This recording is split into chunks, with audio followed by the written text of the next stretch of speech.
Hey there, Coffee Dude. It's Zach Elliott over at Feel Free to Argue. And just wanted to talk to you a little bit. Wanted to first kind of show my solidarity here. I got my cup of coffee. And I just wanted to let you know that I'm a frequent watcher and commenter on your vids. I think you're an excellent vlogger. God, I hate that word. And I really enjoy your stuff. But true to my name, or my screen name, I do feel like I need to argue with you a bit about this video. I know in some respects a lot of people have told me that I've missed the heyday, so to speak, of True Patriot Action and a couple of the other organizations. And I actually kind of wonder about that. And I think what it has to do is it has to do more with, you know, when the election was a pretty far away thing, I think it was easier for people to agree about stuff because we were talking about the sort of general principles that we have in common, that we share. Now that we look at the way that people are specifically applying those principles, you know, maybe we're not as happy about that. I know both you and Methadone for Life at various points have been kind of upset with people for, you know, not being more enthusiastic about Obama. And while I understand that, you know, you being worried about McCain winning especially, I don't think it's the right move to say that somehow we've lost our soul, so to speak, and that we need a call to reason. I don't think people suddenly just became unreasonable. I think either people always were unreasonable or they still are reasonable. And I tend to think more along the lines of the second. Just like sitting down this morning, I wanted to quickly come up with, because I mean, you're talking about how you think we're all divided now, but I just wanted to kind of think, like, of my subscribers are a really wide and varied group of people. I mean, there are anarchists, there are socialists, there are conservatives, there are liberals. I mean, there are people, I think, of all stripes and from all around the world subscribe to my channel. And I try to think, like, what do these people probably generally have in common? There are probably a lot of the things that the people who watch your channel have in common. So these are just some quick things that I came up with in just like 5 minutes sitting in front of my computer and thinking about it. We care about the state of the country. Now, I know this seems like it's kind of a cheesy small thing to talk about, but I think it's actually a fairly big deal. I mean, we are part of a group of people who were talking about the country before everybody else suddenly became concerned with the bailout and stuff like that. We recognize that what's special and important in our country is under attack. A lot of people in this country are not terribly troubled by the way that our freedoms are being taken away and being eroded almost on a daily basis. But generally speaking, the people who listen to your channel and the people who listen to my channel care about these things. And you got to recognize that this is something that makes you special as an American, as a citizen of the world. I mean, a lot of people don't get out of their own situation at all. You know, they work, they come home, they watch some mindless TV, they drink a few beers, and they go to bed, and they don't think about what's going on in the world at all. Not even a little bit.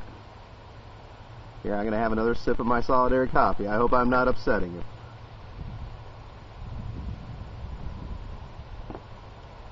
Another thing that I think that all the people who listen to both you and I have in common is we believe we have the power to change our country. Now, we may be in disagreement about whether or not that's actually going to occur, but I think most people feel that we have the power, at least, to change the country. Maybe we're not very positive about people's actual desire or them having the will to do it, but I think it's generally an accepted thing. This one I think may be a bit problematic for some people, but I think it's a good general principle. I think in general we are anti-war. And once again, this is something that I think puts us realistically in the minority of Americans. I mean, everybody claims to hate war, but I mean, how many people are actually actively speaking out against the Iraq War? Clearly not that many, otherwise we wouldn't be there still. So, once again, I think this is something that ties us together as a community and is something that we share in common and makes us special and important. This next one I think is a really, really big one. And I don't think it's just a function of us being on YouTube, but it's a function largely of the specific group of people who watch people like me, like you, and like other people in our sphere. And that is, we really doubt the corporate-controlled media. And I think that's something, once again, that can't be underestimated in terms of, how many people out there that actually think critically about what they see in the mainstream media. Not too many. I mean, that's why, so many people believe that, Obama is a Muslim, or that, we found the weapons of mass destruction in Iraq. I mean, how could, clearly people who are thinking at all critically about, what's going on, what they're being told in the media, they're not going to have these positions. They're not going to be thinking this way. And, related to this, I would say that, we doubt the official line on 9/11 and generally assume that the government is often lying to us. And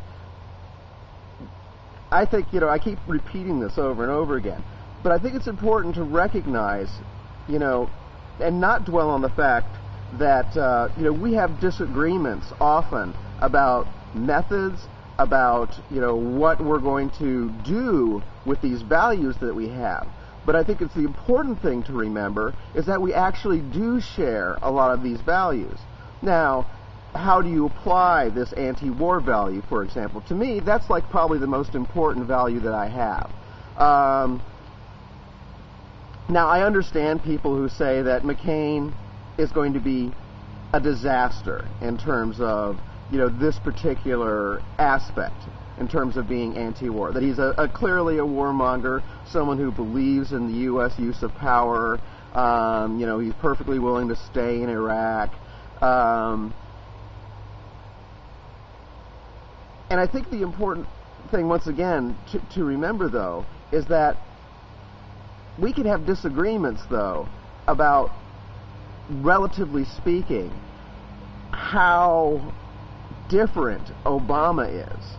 Now, just to break down this one particular issue, when I look at it, I see Obama surrounding himself with a bunch of really, really hawkish Democrats, like, getting advice from Madeleine Albright, having one of his chief advisors be Zbigniew Brzezinski. He's a classic Cold War warrior, classic globalist, and I hear his talk about Iran and trying to be so threatening about Iran, which really bothers me because, our own national intelligence estimate says that Iran gave up their nuclear program in, 2003. And, he's talking about basically redeploying the people that he's going to take out of Iraq. Doesn't even talk about taking them all out, leaving a presence there for training purposes. And, wants to redeploy those to Afghanistan. So, there goes your peace dividend. So to me, honestly, I may end up voting for the guy, but I view Obama as being a selfish choice. It's basically, to me, it's saying, I'm okay with, beating the crap out of brown people and taking their resources, but you know what? When that stuff comes back to our country, I just want it to be shared a little bit more fairly. And to me, that's the difference between, Obama and McCain. And that McCain may start a few more wars. And I don't mean to, downplay that, but I think we need to look at what we have in common. We need to look at the fact that the community of people that we're tied into are unique, they're important, and they represent a vanguard that's going to be necessary to help this country in the future. So hopefully I didn't depress you too much, and hopefully you can look at these situations differently now and see what we have in common.